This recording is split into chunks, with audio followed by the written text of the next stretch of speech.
All right. Good morning, everybody. Welcome to Coffee and Crash with old Johnny here on Casino Gaming TV. Lots to talk about because we missed a week, right?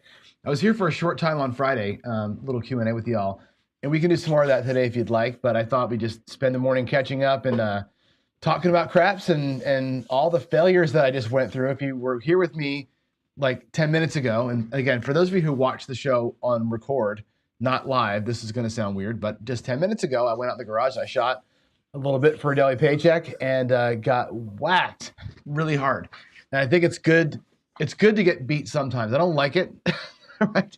But it's good to have the conversation about what it means to get beat. How do we get beat? What does it mean bankroll wise? And how does your mindset, your brain change on these things? So I think it's good that we get to have that conversation today. And matter of fact, I called today's episode Grinding the Gears, and it turns out that that's exactly what we're doing. We ground the gears a little bit today, or working the gears, right? When you play strategies that are very home run focused, especially right side play, there's some home run dark side play stuff as well. You can get really frustrated really fast. And I slammed my stick and I swore a couple of times out there today because you get frustrated in that world, but it is what it is, right? Let's take a look at where we ended up today. So far the Philly special, which is a great strategy. I mean, if you're going to design a strategy, and I want to say this the best way that I can. When you design a strategy, and all strategies suck, by the way. Every one of your strategies that you think is a winner, they all suck. I don't care if your name is Waylon Stagner. I don't care if your name is John Kokas. I don't care if your name is Jacob Bittner. I don't care if your name is whoever your name is. Your strategy sucks. They're all going to lose. At some point, they're all going to get beat. There's kryptonite for every strategy. The casino has us by the short hairs, no matter what. When you design one, though, it's important, I think, to design them with purpose. And what I mean by that is this strategy is a grinder. This strategy is a dark side play. This strategy is a rhythm play. This strategy is a short stack play. This strategy is a home run hitter. Okay. As a craps player, you've got them all in your tool belt. You've got the horseman, you've got your 3-point molly, you got your 3-point dolly, you got your iron cross, you got your hedge, whatever your hedge strategy is, and you got your home run strategies. And in the moment at a table, if you feel it, because again, feeling is not a reason to bet, but when you want to switch in, you switch in. When you want to switch out, you switch out. You have things in your tool case, right? The purpose of showing a strategy like this one 5 days in a row is to show you A, there is kryptonite for every strategy. B, what it means. When people say to you, hey, this is a great way to play. It's going to make you all the money. Have enough money for 10 shooters. What that means is you're going to get your ass kicked 9 times, probably. Today I got my ass kicked at least 9 times. Probably at 8 or 9 times we got PSO'd. Or 0.1 hitting out, 0.7 out. At least 8 times we got that happened to us today, right? I brought enough money today, $5,000 with a 270 spread to almost do 20. It's about 19 shooters worth, right? We went 19 bullets, not 10 bullets, and I burned half my bankroll getting there. Now we did have a couple of shots where we made about $100. We had a couple of shots where we made our money back and broke even, and the rest of the time we got destroyed. If you're going to play a home run or bust strategy, right, expect the butt kicking most of the time.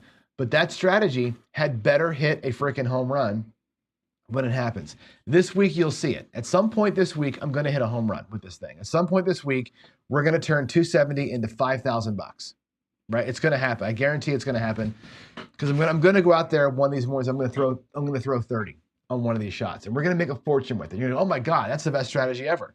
Right? It's the best strategy ever on a good roll. I think this one and tier pressure both on a 25 plus roller, probably your best bets because they make a fortune, but they also collect on a regular rhythm. They both have a good collection procedure. So you're not just out there pressing to the ceiling. You're pressing hard, but you're collecting all the time. But you got to get out of the gate, right? A home run strategy can't be a home run unless you put the bat on the ball. And we didn't do it today. But it's good to see this. I think the 10 shooters thing, I think is not enough. I think, and Jacob said this the other day, I think 20 is a better number. If you're going to be home run or bust, 20 is where you want to be. If you're going to play like the crossbow with the don't pass and the iron cross piece of it, 10 shooters is enough for that one because you've got a hedge built in. You got some grind built into the strategy. 10 is enough for that. The skill 66, also no protection. There's no don't pass on that one. I play it now with the don't, but normally there's no protection there, right? Again, I think you need 20 to get through that, not 10 to get through that. With no protection, you got to have 20 shots because you're going to have those sessions where you get 10 straight 0.7 outs.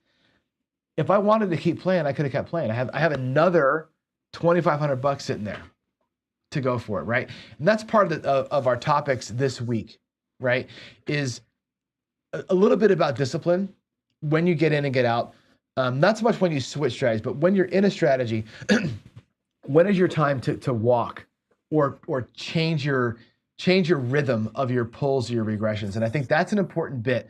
When you're seeing a table that's that bad, right? Your mind should be telling you the minute you have a chance to regress, right? When I had the one time I had 560 out there, I think, and we had shown a $40 profit at that point, that would have been the perfect time to go back to 270 and start again, right? Lock up a couple $100 and go again. However, when you're down $2,000, you need to kind of, I think, more from the gas. Anyway, this is a good one. I think this is getting us into, 20 shots on a right side, home run only strategy. If you're going to do a grinder right side, maybe 10 is enough. But I think the bankroll conversation this week is going to be interesting as we go forth. So there is that. What else do you want to talk about here? Lot of stuff going on. Oh my God. Let's do this. Friday Night Fights was great. It was great. Oh, somebody thumbs down me? Really? What do you thumbs? Who's hitting the thumbs down for the come out roll? Come on. The Friday Night Fights was great. It was a good one. Vince and Old Bay was a good match. First of all, it was fun to deal. Vince, a lot of hopping. It was interesting. If you didn't see it, go back and watch it. Vince, like an old cagey wrestler, sets him a trap. Like totally sets him a trap, right? Vince is doing hop, hop, hop, hop, and I am literally picking him off every bet. Every time he's hopping, he's doing the horn and a hop, laddering, and I am picking him off every single time. He's down to like his last $500. Craig's got like $2,200 in the rack. Vince has got 500, and Craig just got more and more aggressive, tried to bury him. And Vince waited, goes out across, takes a hit. He hits another hop, and all of a sudden he's got the lead. It was incredible to watch that move that he made. It's like boom, he just took it over. Great fight by Craig in that one. It's good, fun to watch that one. Go back and watch it. You'll learn something. Now we got Vince and Nemo this Friday, so it'll be good. It'll be stone cold hopping crazy on Friday. I'm sure. We'll see. Craps Chat's coming Sunday. When Jeff gets back, we'll have a Craps Chat Sunday night. Looking forward to that, of course. Don't know how it's gonna play out yet. I'm sure it's gonna be a lot of storytelling from their trip to Vegas. They're all in Vegas right now. Everybody who's anybody, not including me, is in Vegas right now. So they're all with Big AZ doing the big thing. George from CY showed up down there. Half of Craps Nation's down there. It's really cool. So good for them. I'm looking forward to pictures and stories and all of that. Dice Dr. Dan, I know you're playing with everybody. So more stories, let us know. The Midmo Yell. I'm not sure if Chiro's here in chat or not. If he is, or if he comes, somebody ping him for me. The Bedazzled Chip Contest, I don't know what else to call it, but the Bedazzled Chip Contest, I'm not sure when he's doing the finale. It was supposed to happen Saturday. I don't know what happened. Something happened. He put a short video out that said he had to reschedule because somebody had a problem. I'm not sure what it was. I don't know when the finals are going to be. I know he's going to be in Kansas City with his wife for their anniversary this coming weekend. So hopefully it's before then. But that contest finale is coming. So if he lets us know, I'll put the announcement out and let y'all know when it's going to be. So keep your eyes peeled for that one. Let's see what else. The strategies and content galore thing. Yeah, you guys are crushing it right now. You guys are Dice. Come to. I wish I could. Here's the problem, Dan. Two things are going on. One is I got a cold. Not a big deal, but I'm picking up work. So we have our nighttime instructor is on vacation this week. I picked up all of his night shifts. So I'm working Monday, Tuesday, Wednesday, Thursday, Friday night, and all day Saturday at work. I can't leave work. I was going to try and pop down there on like Thursday or Friday and just kind of show up in the morning, play, and then come back at night. Just an in and out trip. I can get a ticket for like $80. But I got work, I can't get out of it. So it's unfortunate. Otherwise I would totally be down there. Anyway, you guys are crushing it right now. One thing I want to call out here is the 66 sizzle that Old Bay is doing. I'm not going to judge the strategy, right? Whether I like the strategy itself or not. I like what he's doing with it. I like the fact that he's like, hey, here's 66, and you can make it, the math works good. And he's saying, hey, once you get to your base, you can switch to combat, you can switch to pressing, you can switch to dark side. I love the transitional strategies. I'm a huge fan of transitioning. You should know that from watching me play. I love the Horseman, where I get my combats up and then I go dark with that. I love doing the Iron Cross, where I go from the Iron Cross and I take my field wins and go to the don't come with it. I love transitioning light to dark during these strategies. And that one that he's doing does a lot of that. I think it's a great strategy. It's a great foundational strategy. It's very, very cool. I'm doing something similar with the Skill 66. I'm playing the Skill 66 from the Don't now. And I'll show you what I do with it. Maybe if you're not here, I'll show you what I do with it. It's pretty cool. I like the thought process behind that. I love what Anthony's doing at AZ Crap Shooters. He's been doing a paycheck there for a bit. If you haven't watched Anthony's channel, AZ Crap Shooters, go check it out. I wrote him a note the other day. I'm like, man, he's like a gifted teacher. He's like, this is going to sound cocky. He reminds me of me a little bit. Like when I watch him go, he really breaks it down well, teaches strong, good foundational, and he's just fun. He's a fun listen. I think Anthony's great. So go check out his channel if you're not there already. I found the new guy. So we're talking about upping the game on CGTV, going global with the app, doing more games. And I've been watching a lot of roulette videos, a lot of blackjack videos. I'm trying to find who's the us of the roulette and the blackjack world. We have our great, this community, you guys are awesome, right? We love our community. Who is the us in roulette? Who's the us in blackjack? And what you find is that their roulette, for one thing, is enormous, and so is blackjack. And there are guys that are clearly out there selling product on some of these things, right? And I think Blackjack Apprentice comes to mind. They're selling schooling and everything else, which is fine. They aren't really us material because they've already got their own thing going on, right? They're not we're more grassroots, right? I found this guy, Jack Ace. Go check him out. He is freaking awesome. Jack Ace, he does a lot of roulette stuff. He does a few blackjack things too, but check out Jack Ace. I want your thoughts on this. Before I reach out to him, I'm going to put it to you all first because, again, we're in this together. Go watch some Jack Ace videos.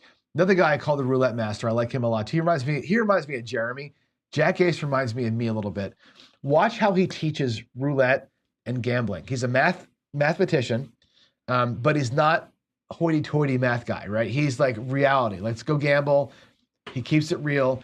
He really breaks things down. He's funny. He took every Casino Quest roulette video ever and made an app out of it. So you can see all the rolls and the histories. And dude is really, really good. I would love to bring him into the fold. I think he's one of us. I really do. I think he might be, and he's right about where we are. 4,000 subscribers. He's in our neighborhood. I think he'd be great to reach out to and see if he wants to be part of CGTV on that side. Go watch Jack Ace. Tell me what you think of him. I think he's awesome. The other thing I want to point out here too in this section is Joe, Craft Master Journey. I think Joe was first here, right? Joe says good morning first. Hey Joe, how you doing? Yesterday, Duracell wrote me. He's like, hey, what the hell's Joe talking about? Like, I don't understand what he's saying with these sets because Joe was we broke down a dice set. And I'm like, I watched the video and I don't watch all of Joe's stuff. I watch Joe's practice sessions. I don't really watch the breakdowns of the dice sets that much because my throw is so different. My throw the dice sets matter, but they don't matter the same way. So I don't really pay too much attention to all that. But Joe was explaining something with the dice set. And he's like, here's where on this set, you can get the nines, whatever the numbers were. But he was then saying, if it implodes, you get X. If this one explodes, you get Y. And I'm like, well, wait a minute. To me, if you're talking about a dice set and you're saying, well, this dice set is a hardware set and it's got, the fours and it's got the this and it's got that, fine. If you're on axis, here's your possibilities. I think that's where it has to end, right? A dice set is set up to perform on axis when you're throwing par toss. So if you're analyzing a dice set, you're saying, here's where the sevens are on this dice set. Here's where the numbers are on this dice set if you keep them on axis. If you throw the dice par style, and they go off axis, meaning one of them does an implosion or explosion, throws random, right? In my view, if a dice goes off axis, it's a random throw. If they implode or explode or both, whatever, it's a random throw. Don't talk about it. The dice set should be what is there on an axis throw, whether they pitch, double pitch, whatever. If they're on axis, those are your possible combinations. The implosion and explosions is a mistake by you or a bad hit on the wall, and it destroys the throw. So I went to Joe and I'm like, I don't really understand your video. Can you explain why you're explaining all the sets or all the possibilities, even on those? And then he went out and did what I think was very professional and awesome thing to do. Joe came live later in the day and did kind of a reaction live video. Hey guys, here's what I saw your comments, and he went back and re-explained it. Totally understand the explanation, right? I understand where you're going. I think the reactions are more about, let's keep the words the same. And I still want to understand the axis thing. So I'm actually going to bring, I've reached out to Ed, and I want to bring Ed on, and I'd like to have Joe on with me too. And let's talk about that. I want to, for my own edification, I want to understand how the dice set works, right? When you're, and again, this is going to sound really bad, so don't take this the wrong way. When you're throwing the par toss and they're spinning backwards, right? They're spinning backwards, and they hit the deck, and they splash, and they always implode. They always go cattywampus, right? How does somebody with a controlled shot explain that? Like, what does on axis mean after the hit? I want to understand that, and that'll help me understand how those dice sets work. So, Joe, I'm going to dig a little deeper with that. And Duracell, I want to get Ed on, and if I can get George on, but George is gambling right now, get him on and really have him explain the physics of that, because I don't understand the physics of it. So I'm literally, let's talk about it. So I'm going to try and get some more detail there. So there's that. What else is happening? Let's see. Coming soon to a channel near you. Paycheck Changes. We're going to do this thing here. So the paycheck, I'm going to go envelope style. I talked to Ken about this. Starting in about 2 or 3 weeks, when I'm done with the Philly special, and I'm done with the Tim Horton, and I'm done with one more I think is coming through, I'm going to go ahead and set up fake bank accounts, a 401g account, some expense accounts, and we're going to go ahead. I'm going to play the paycheck every day, and you're going to watch me deduct, withdraw, and deposit into the accounts as we go along. We're going to track my bank progress as we go. I'm going to make it feel as real as I can, the daily paycheck. We're going to go and stop testing them. We're going to play them for real, and you're going to watch the bank accounts change as we go. And that, I'm going to give them each about a month. So we'll do a strategy for a whole month straight and watch the bankroll, the bank accounts change. That's going to be pretty cool. Victor, I will use a marker basically. So what it's going to be is, I'll have a bank account that has like $100,000 in it. And what I'm going to do is we're going to use a quote unquote marker over at Crapsy. That'll be our casino. I will physically withdraw the money from the account if I lose. In other words, we're going to take a $5,000 marker out, play our thing. At the end of the session, I'm going to go back to the bank account and I'm going to say, well, if we had lost $2,500, the casino in a marker situation would withdraw that money from your account. So I will withdraw the money from the account as a marker payment. If we make money, right, then the account doesn't change because the marker gets paid off. The account is where it was. So no changes to the account. We'll move our wins into other things. We're going to simulate marker play by doing that. Okay, that's how it's going to be. Vince, yeah, and I understand what you're saying with this. Yeah. How do I say this right? In Crapsy, it's easy to do this, right? In Bubble Craps, any ETG, is easy to be out of sight, out of mind because you can look at your balance where you are all the time. With chips, it's a little bit different, right? And what I do, and I manage my rack the same way you're talking about, which is I play the game to get my bankroll square. The minute the bankroll square, whatever's on the felt into my rack in front is profit. That gets locked. It's insight. It's in my rack. I can see it, but it never goes back into play. So it's out of play, but it's in sight. You know what I'm saying? It's the same principle. You have to play that way. You've got to play short stacked. And I think we'll talk about that here in a little bit, but that's coming soon. The paycheck play is coming very soon. About a month from now, we'll start seeing that. On Thursday this week, I'm going to announce the new CGTV app and website. I've been working on it for a while now. It's got the player locator, which means when you're in a casino, you can check in and say, I am at this casino. You can look at all the casinos in the US and see where people are playing, so you can know where folks are going to be. Casino reports, views, table conditions, that kind of thing. You'll have your own private roll tracker with a database behind it that can export and import data. You'll have your own 401g bank account simulator, like I'm going to use in the Paycheck series, as well as a composite schedule of all the shows that are coming up. That's an important thing. I think all the shows, knowing where the shows are, is going to be an important thing. And that brings me to this point here. I want to do this. I don't see that Mid-Mo-Yo is here yet, but don't be an audience thief. Don't be that guy. This is the douchebag segment. Don't be that guy who steals people's audience. Okay. I did this on Friday to Chiro, and I owe him a public apology here. What happened was this: he was doing his the win the chip contest that he's working, the bedazzled contest I call it, and he was in middle of that. I think he was 4 shooters into a 5-shooter game. We had Friday Night Fight scheduled to start at 6, and he was still going at 6. And I'm like, what do we do here?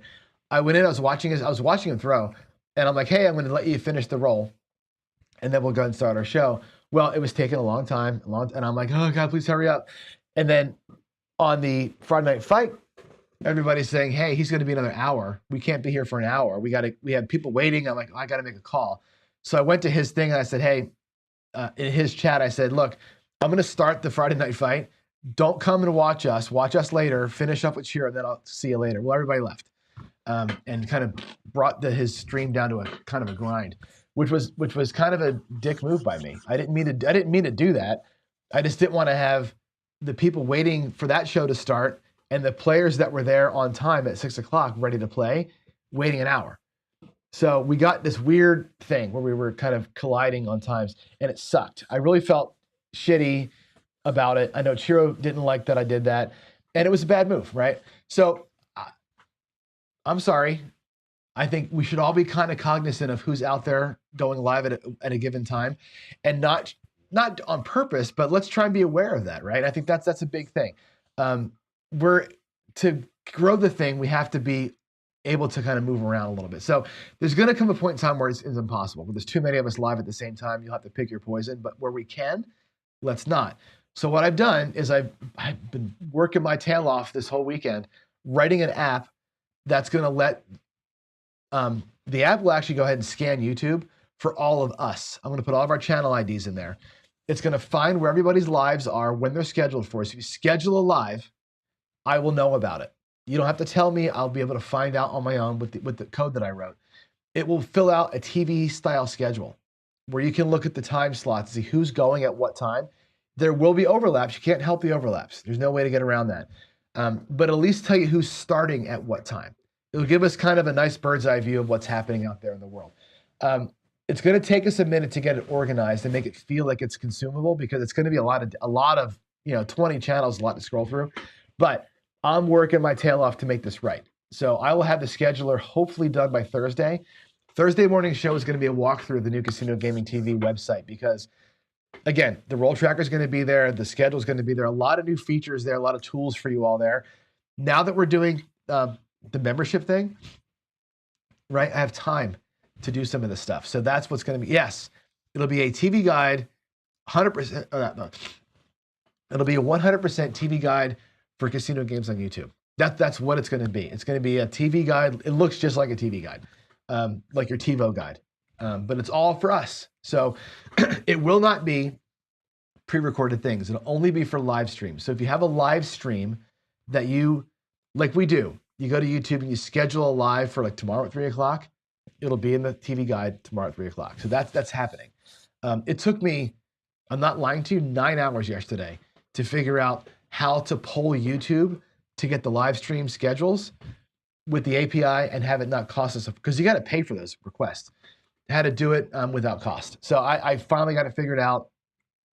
So it's going to be great. It's going to be fantastic. Yeah. The problem, Vince, that you can't get it from YouTube. YouTube, it makes it really hard to get the time. I can tell when videos are there, but getting the schedule time is really hard. I finally cracked the code to get it done. So that's happening. We're going to have an actual honest to goodness TV schedule. Excuse me. And also it'll have a page for each channel. So like the Mid-Atlantic Craps channel will have all the data about Jeff's thing, plus all of his scheduled videos. You can actually browse us easier.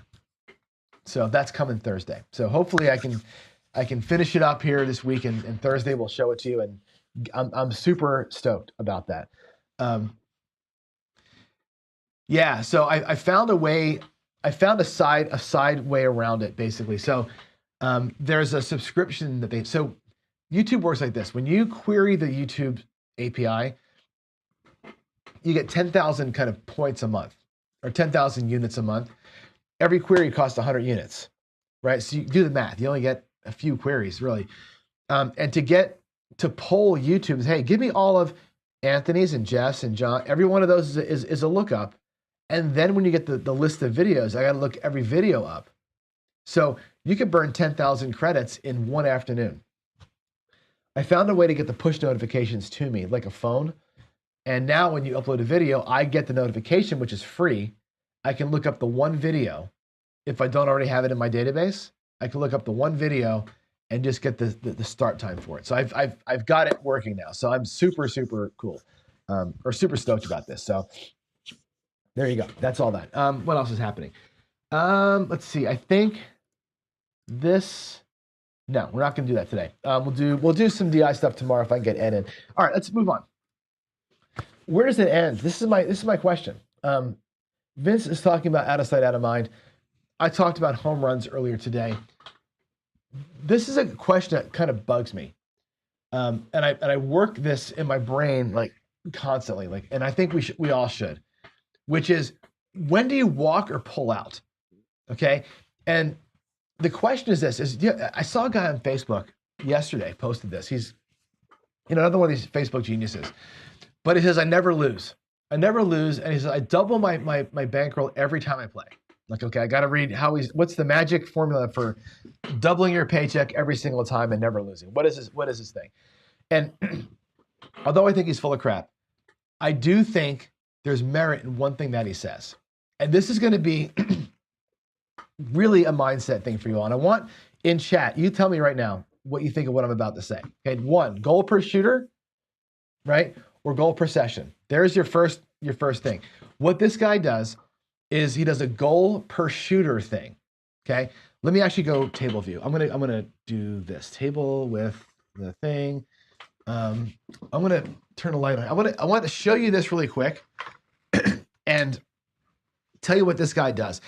He brings in, let's say he's bringing in $600. Let me set up a skill 66 for you. Let's do this. Let's do $66. I already had it. All right, skill 66. Okay, and let's say what is 20% of $66? Okay, well, we know 10% of 66 is 6, right? 20% must therefore be about $12, roughly. His goal is 10% per shooter. That's what he does, and he tries to do that on 10 shooters. Okay, so we catch a point. Let's do it. I'm going to catch a point. The point's going to be 4. Booyah to the 4. Let's get anything but a 7. We get a 6. 516 pays $21. Right? There's 10% for that shooter. Bets are off. Okay? And he waits. He said, I don't care if that guy goes off for 50 or whatever. I made my 10% for the, or 20%, whatever, for that shooter. Okay, he's good. Matter of fact, $6 is 10%. He's basically out of the thing. Okay, he's I could actually lose a couple shooters and be okay. Bets are off, right? Rinse and repeat. And he says, if I can get 10% from every shooter, right, I can get my bankroll doubled. Right? If he pulls this off, one hit and down for every single shooter, in his mind, 10 shooters makes him $200. Right? If you follow that logic, 10 shooters makes him $200, right? 20 times 10, he bought him for $600, right? He's up, about 40%. That's what he does, okay? You could do it more aggressively and do a true skill 66, right? Where you actually press them up. I'll do it for you. because I actually did this the other day. I did this in Philly, and the dealer was like, "You're missing out on a hot roll here," because I missed that a couple of times. But look at this. Let's get an inside number. There's a 9. Okay, watch me. The 9 pays 28 now, right? 25, 28 bucks. When I pull all this back to my rack, you know this. You know the math. Let's go 50, 65, 67 bucks. That's what it takes to get into the skill 66, right? 67 bucks. You pull it off. What you're pulling back, 25, 35, 40, 45, 48 bucks in total, right? About 50 bucks comes back to your rack every time you pull this move off, okay?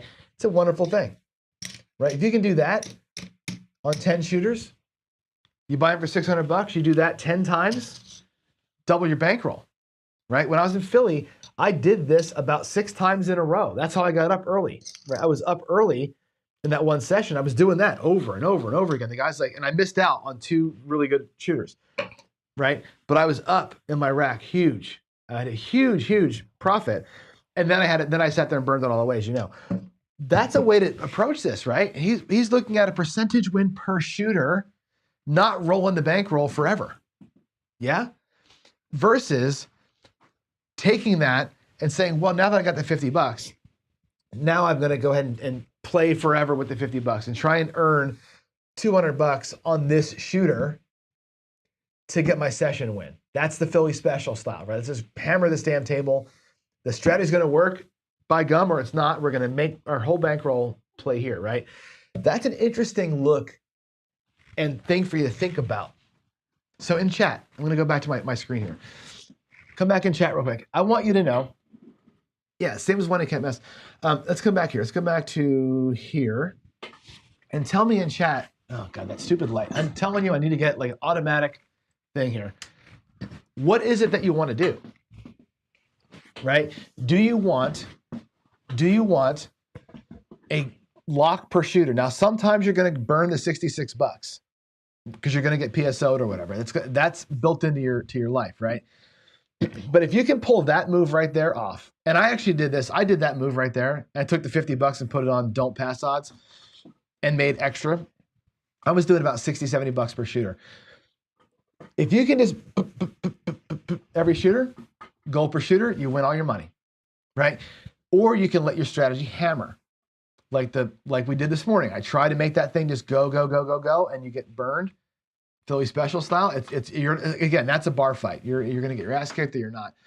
I think it's an interesting way to twist your brain into your head to how you play your strategy. Do you just let the table come to you and let the hot roll happen, or do you just go and be disciplined through it? That's an interesting mind game, I think, right? The casino has you by the shorties either way, right? It's about how does your brain process what's going on. Be safe all the time, or go, and then get beat a few times, right? That's interesting. Also, I think interesting is the pullback, okay? When do you pull back? And I call this like a mid-roll regression type of thing. And I want to run this too. I'm looking at some of the comments. Let me see what we have here. So the 300 Club, Buckeye, I want to lock in profit per shooter. That way you never fall in the hole. Okay, that's interesting, right? Good example was today, right, with the Philly special. If any one of those hits, right, when the 9 hit for 200 bucks, pull out. Done for the shooter, right? The 5 hits for 200 bucks, pull out. The 6 or 8 win 105, pull out, right? Let that thing just run for the shooter and get the hell out of it, right? That would have been a whole different way to play today, right? Again, I played it like a hammer, right? Instead of like a more refined tool. Very interesting. I'm glad you put that out there. Let's see. What else do we have? Let's look at one more. I'm going to go back to the table. One more time at the table. I want to show you this other thing. This is the other part of this talk. Light back on again. I'm sorry for the sniffling. I've got that cold. PC. Oh man, I shouldn't put that comment up, but I will. That makes me laugh. Get that feeling in your spine. Here it comes. Get out, right? I want to run this. This is an out of sight, out of mind thing, Vince. I want Vince to pay attention here. Vince, this is all for your benefit. And this is actually a Vince versus skill and luck thing. Let me set us up the Philly special. And I'm gonna force it to win. Okay, we're gonna force a win, whether we like it or not. I know it's not fair to cheat, but I'm gonna cheat. Because I want to have the conversation of, I want to have the what if conversation. Okay, so there's your $60, there's your 40, there's your 35s. Okay, we can seem like we had a point of 4, right? We hit a 6, then we hit a 9. Let's just run it out there. Okay, the 6 pays $70, and again, Philly special style. I'm gonna press these up to 90. To 90, and we hit a 9. The 9 we go to 100, as you know. Now let's keep playing this thing out. And I think what I'll do here is I'm going to put the dice out here. Where can I put them? I'll put them here. 6, and then we had a 9. This is going to be really weird. I'm sorry, but I want to show the numbers so that we know what we got. There's an 8, 5, 3, 8. Okay, that pays 105. Now watch what's going to happen here. 105 into the rack. I'll put our winnings right here in front. 105. I'm getting a text message from somebody. Why? I don't know. There's your 105. Let's get one more roll in here. Be nice if something actually hit here for us, right? There's a 9. Cool. The 9 flipped. Great. 5, 4, 9. It wins 125, 140. Now, there is 100, 200, 25. There's 240 in the rack. Okay? I told you before, if a couple of these things hit and pay off, you're pretty much going to be even. Here's the question. Okay? 240 is not quite 270, but it's damn close. You're basically psychologically out of the hand here, right? You've pulled back enough, and actually if I pull this back and go out at $40, like so, or if I do my actual move would be make it look like, let's do the 80. We'll make it look like $80. Now I've got 250, 260 in the rack, okay? Who is texting me and why? Make sure my volume not working or something. Let me just check this out. Sorry. Okay. Anyway, at this point, this strategy is designed this way, where after two hits of anything, right? If this paid off or whatever, you're going to be essentially even, right? Your rack has your initial spread, which means everything out here is profit. Okay. My question to you is this: when do you regress? When do you go in? That's that second, that pull down thing, right? The mid-roll regression, right? The mid-roll regression. When do you do it? Right. My initial thought is this: for a strategy like this, it hasn't gotten off the ground yet. It's still kind of like finding its way, right? We don't know if we're in a good shooter or not. We've locked in being even. I think right now, you go back. Make them both look like 60. Make the 9, once again, look like 40, like it started. Okay? Back to the original 270. Then I can say 250. Let's just say 275. There's our initial bankroll. I have locked for this shooter 75, $85 in profit in the rack locked up. Plus, I got the 270 out here. This is why I love Philly Special, by the way. Philly Specials kick ass. If you get 4 freaking rolls that work, right? You're in the gravy train here, right? So here we are. Our money's back. We did a mid-roll regression, locked in $80 in profit. Can't lose, can only win, right? This is all profit too now. Because of this here, we have 270 out here in profit as well. All of it could come. right? But here's, I think, the move, right? You make that mid-roll regression right here. Let's assume the shooter goes off for 15 more rolls, right? Let's say that you've made, whatever. Let's just say you've got 540 out here. Let's say this thing has doubled up. Everything's at 540 and you've got another 200 bucks in the rack. Do you regress again? Right? Do you mid-roll regress a second time? And that's my question in chat. Do you mid-roll regress again? Once you've locked yourself into even a small profit, right? This small, whatever this is, $85 profit. I've locked in, I can't lose. My initial money's back, I got a little bit of profit, everything out there is free money, right? Or free play, or whatever you want to call it. Do you pull it down and say, that's it for the shooter, we did it. Our shooter's good, we're out of here, right? Do you reset and go for the ceiling?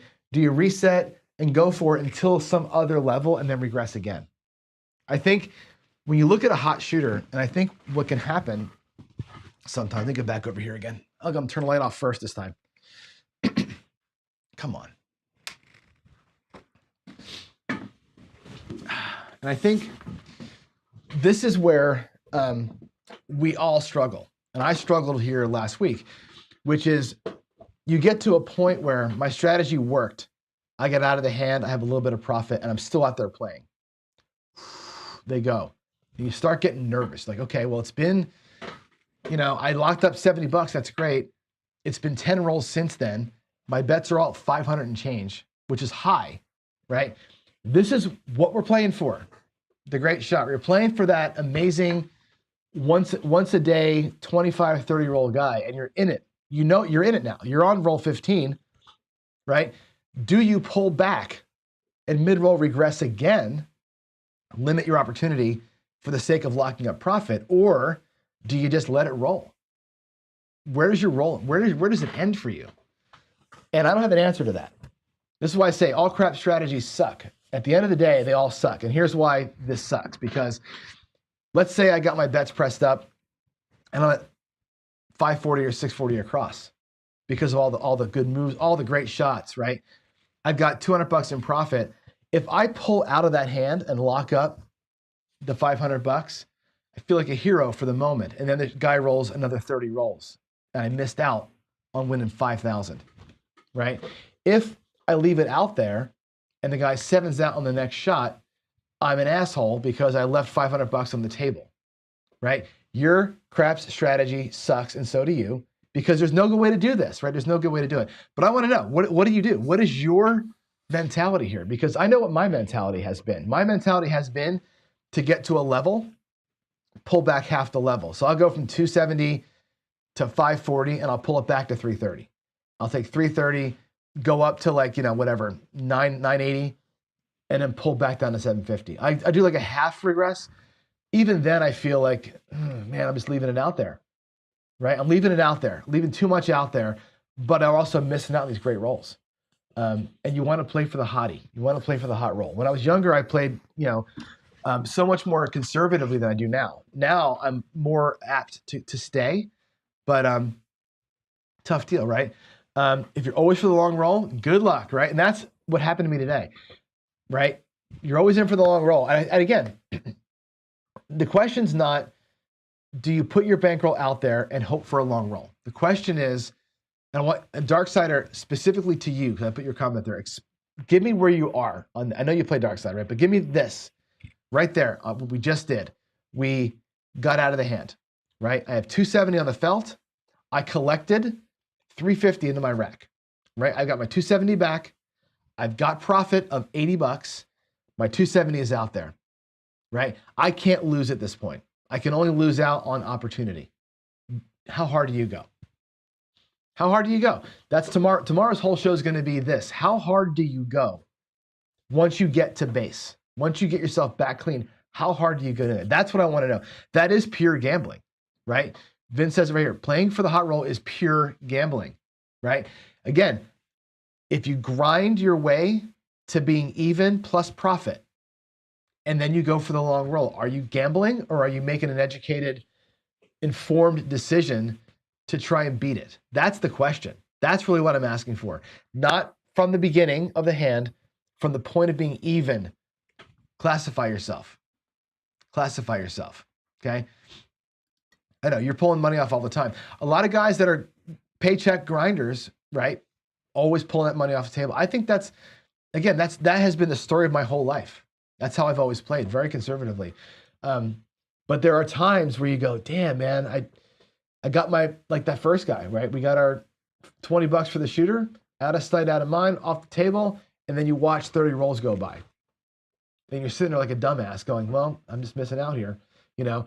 And next guy comes up, you put your $6 out, and he PSOs on you, and you ended up losing $40, right? Make 21 on shooter 1, you watch him roll 30, go out 66 on shooter 2, he 7s out, and you lose 66. Now you're down $40, and you missed out on the hot roll. This is where the mind, messes with your mind, craps. So I want you to think about it.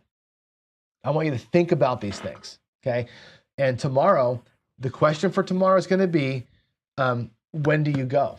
That's tomorrow. Tomorrow's whole show is going to be this question of, what does that mid-roll regression look like? When do you lock? How do you lock?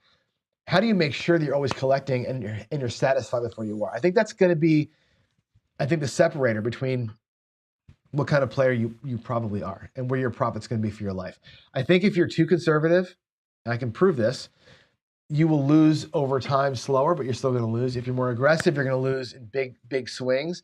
At the end of the day, you're all still going to lose, right? So it's a matter of what are you looking for? Buckeye says constantly creating opportunity, which is interesting, right? This strategy here, the Philly special, does create opportunity, right? But it takes a minute to get there, for sure. And right, Joe's got the right question here. Will 20% per shooter be enough to cover losses? No. And like I just said, on that skill 66, let's say I did an actual skill 66. I went 66 to 88 and down. $50 in profit. Cool. I feel like a hero. Next shooter comes up, puts $66 out there. He 7s out. I lost 66. I won 50. I'm down $16 on those two shooters. It's not enough. You have to get 20% on every shooter to make that work. So it's sounds good in theory, right? It sounds good on Facebook, but is it a reality to win X amount of dollars per shooter? I don't know. I don't think it can work in the short run. It's very tough in the long run to make that repeatable. So let's see what we have here. Let's see I'm looking at my chats. Let me get my glasses on. Nevo, always have an active win goal. I got to regress. And that's what we did here. This example I just ran for you was simple little win goal, got there, regressed, and playing. Texas says, Chris, if you're up and down, if you're down and get back to even, then you regress. But if you're up, stay in the hand. Yeah, I think when you say when you're up in the rack, okay? This example here, we're up in the rack. So let me go back there again. We're up in the rack. This is an example where the rack has your money back and you're up locked in the rack, then I would stay in the hand. If you're even in the hand, right, and you're still playing, you're not really up yet. Unless you pull back, you're not up. You're still even. When the 7 comes, you're basically starting over again. Here, at least, I'm even plus some. If the 7 comes, I still have position in the rack, okay? I prefer to have double. Like, what makes me feel good is when I get my money back from the hand and I get it back again, like double my spread back in the rack. That's my happy place. Because then I know if the 7 comes, I can go back out there and try again, and I already have a whole shooters with a profit locked up. That's my favorite place to be, right? I love when I get to that point in a thing like this. So, all right, what else we have? Questions? Any other questions? Looks like no. Duracell. I asked that question at the 4 collections. I think you're talking to me on this one here. Interesting. Jen says, we're going to win 2,500 profit by the end of the week. Yeah, I got to make 5. Yeah, you're going way back, Jen, to the beginning conversation. Let's go back here. you're going way back to the conversation we had about the daily paycheck, which is this. Now that I'm down 2,500, right? I could still, here's the thing. This is going to be one of those strategies where at the end of the week, it might show a profit. We might show 100% profit. I might win $5,000 during the course of the week because of a couple of home runs, but it cost me today $2,500. So now I got to win double to get there.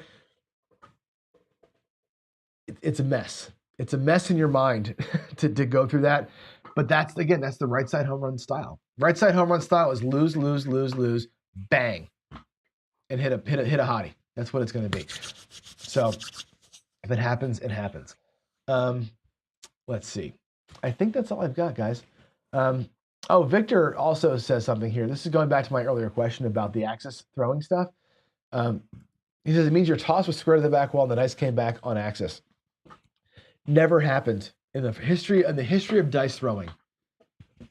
I challenge anybody, Dominator, anybody in the world, to show me a par toss that rotates the dice backwards, where they hit the table, hit the back wall square, come back square, and roll back square. It's never happened. Never. I will tell you, nobody has ever done that. Not once. Because the physics of that throw make it impossible to do that. When they hit the deck, they're not going to stay square into the wall. It just doesn't happen. If there's slow-mo that shows that, eat my words all day long. That toss, that can't happen. Now, can you have an on-axis result? Absolutely. Can they fly on axis? Absolutely. But to say that they're going to hit, stay square, hit and stay square, and come back and stay square, no way. It's next to impossible to do that. You saw with my spinner shot, I can do what I say I'm going to do. I can spin it, and then we'll rotate this way, skip into the wall, and keep the rotation and the same number on top the entire way through. That's physically possible. The backwards spin, it can't happen because you're going to have this or a what do you call it, the whatever you call this axis, the diamond axis happening. It's impossible, right? Can you work with that as a controlled shooter, knowing that that's going to happen and have a controlled result? That's my question, right? So physics will tell you no, not possible. Slow-mo says no, not possible. But I know that Ed and George and the guys that are more educated about this stuff will understand and explain the physics of how the dice can hit, turn this way, and still be an on-axis result. So there's no such thing as an on-axis physics, but there's on-axis results. And I want to know how that works. I want to know how it works. My brain is wide open to this. I want to know how it works because I've watched enough slow motion to know that what I expected to see on a par toss, you're not seeing. What I expected to see on the horizontal toss, I totally saw. Right? Doesn't mean that one's better than the other. It just means that the expectations of the physics working, I think, work differently between the two tosses. All right, there's all that. Hopefully I can get to Ed and maybe Alfredo and maybe George, and they can help us understand, break down some slow-mo, what we're seeing on those, because I think that's where the rubber hits the road for all this stuff. Anything else you want to talk about? Anything else you want to talk about? You can drop a PC in there. I'm just watching chats, and we'll see. Let's see. I want to see it, Dursley. If you catch it on video, I want to see it. I want to see the dice never ever go cattywampus, never go sideways. I've seen a lot of slow-mo on the par toss because a lot of guys will show them. I've never once seen the dice stay perfectly square the entire way. I've never seen it. I would love to. If you can show me that, I will bow down and apologize in front of everybody. I really want to see it. But knowing that that's so impossible, I want to know how it works. I want to know how that damn thing works. Duracell says, hold my beer. Great, let's see it. Let's see it. Let's see. Woody, there's no answer to my question. There is no answer to my question. Woulda, coulda, shoulda. Woulda, coulda, shoulda will drive you nuts, right? There is no answer. The answer lies, and this is why I asked the question. The answer lies in your brain, right? Is your brain wired to take the $45 or $50 or whatever the number was from your wins and lock it and turn your bets off? Or is your brain wired to say, that's a nice start, let's see how far we can go? And I think there's a wiring issue that we all have to kind of contend with. And that's why I asked the question. I think it's a great question. I think it's what drives this channel and my other channel and all of these channels doing craps. It's what drives all of us. Like, we're all trying to find this perfect way to win $1 million at craps. There isn't one, but all these different approaches lead you into things, right? And I want to know, again, how you play them. So there you go. Let's see. Okay. No spin centrifuge. That's the thing. This is what I'm talking about, right? The side spin keeps the thing going when it hits the wall. The backspin thing, they kind of reverse direction into the wall, and then they get. I want to see it. I want to see some great slow-mos there. Let's see. Skill has some PCs for me. Let me go see what Skill has. PC from Skill. He says, it's funny that everyone sees and agrees with my comments, but you don't see them. Which ones, man? I don't see them all. There's a lot of comments today, so I don't see them. What am I missing, Skill?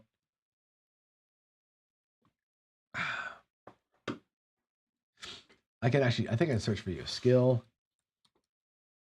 There we go. Skill look says, here we go.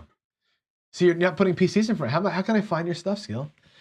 Put a PC in front. You said a couple of things here. One is, Canada's Gambling would say double regress to stuff your envelope and be content with what's on the table and let that rebuild. Fine, right? A double regression. So you're saying, in the example I gave before, build it up, regress, get back to base, locks them up, regress down.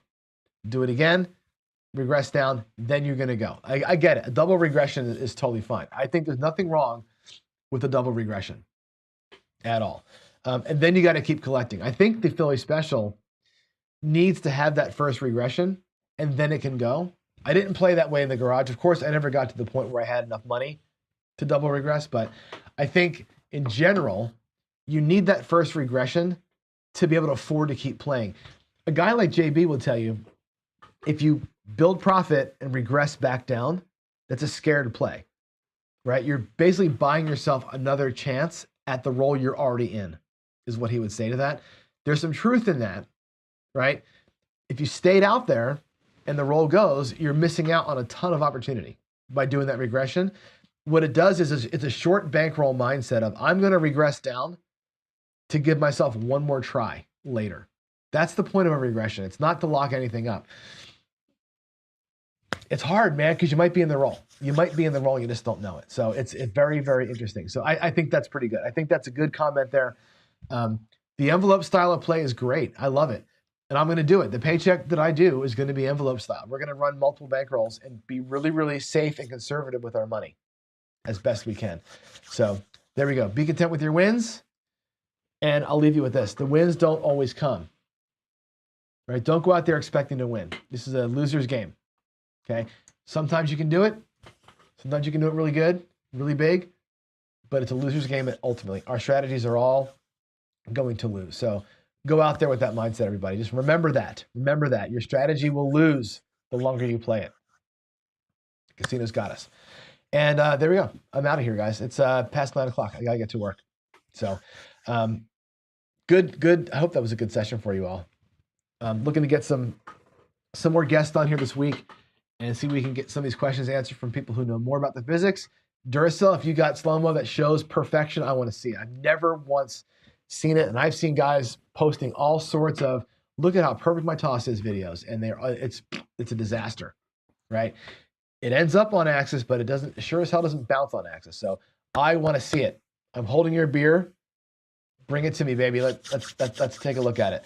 In the meantime, I'm out till tomorrow. Well, actually, you know what? I'm lying. I'm not out till tomorrow. I'll be here later today. At some point today, we're going to go out and we're going to run a little crapsy table for you. I'm going to take Jeff's place for a couple days, and we're going to run some crapsy tables during the week here, probably around 2-3 o'clock my time, so 5-6 o'clock your time.